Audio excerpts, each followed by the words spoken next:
And joining us now to discuss this and the state of China's economy is Bert Hoffman. He's an adjunct professor at the East Asian Institute of the National University of Singapore. Welcome to the program. Thanks for having me. Of course. But I want to start with the raft of economic data out of China this past weekend. Among others, industrial output was up last month, so was retail sale of consumer goods. What to you were the most positive signs of steady growth, and what are some of the challenge spots? Well, the most positive sign came from exports, and that's, if you want, a mixed bag. Exports were up 8.7%, and that's strong. Industrial production was also up, but the weak side is really the domestic demand. If you look at overall domestic demand, especially on the consumption side, it remains rather fragile. Import demand was only up by 0.5%, and that really signals quite weak domestic demand. Of course, in part, we're still recovering from the property downturn that is still influencing the economy, but increasingly also local governments are affected by that because their revenues are suppressed. So it's a mixed picture. Mixed picture indeed. And the big news we've been following, of course, was that the retirement age bump was announced last week. What does that tell us about the state of China's labor market, Bert? Well, I think it doesn't have much immediate effect. It's a very gradual process of extending the mandatory retirement age from 60 to 63 for men, 55 to 58 for women.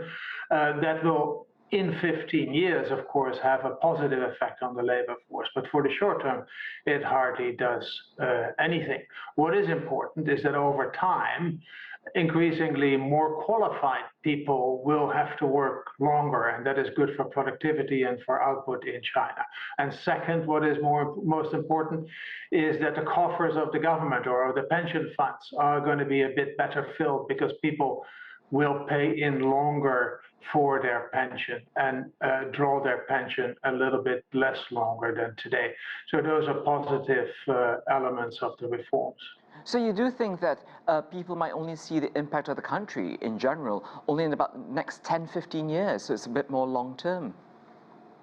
It is quite long-term. I mean, there's always concerns, you've seen it in other countries as well, when pension age gets extended, that, oh, will there still be enough jobs? But frankly, the people that currently work when they're 55 or 60, they're very different kinds of jobs than the people entering the labor force. So there's hardly direct competition between those that are about to retire and those that enter the labor force. Right. But, you know, what is the immediate impact on workers on the cusp of retirement? You know, they were already set to leave the workforce, and then an announcement like this comes. What do you think that really immediate impact is?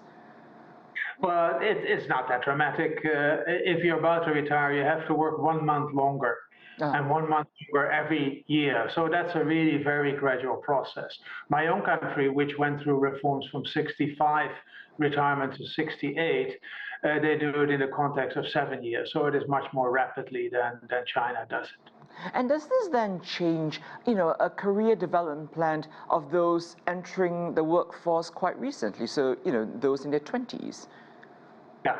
So I think the key lesson I would draw if I were still in my 20s, I would say, look, I need to take care of myself to be able to work productively longer than before. And that means that I would need to educate or re-educate myself also throughout my career. That's already the case, but this extension of the pension age reinforces that message. China currently has one of the youngest retirement ages among the world's major economies. Do you think this raise, which is the first in 7 decades, was long overdue?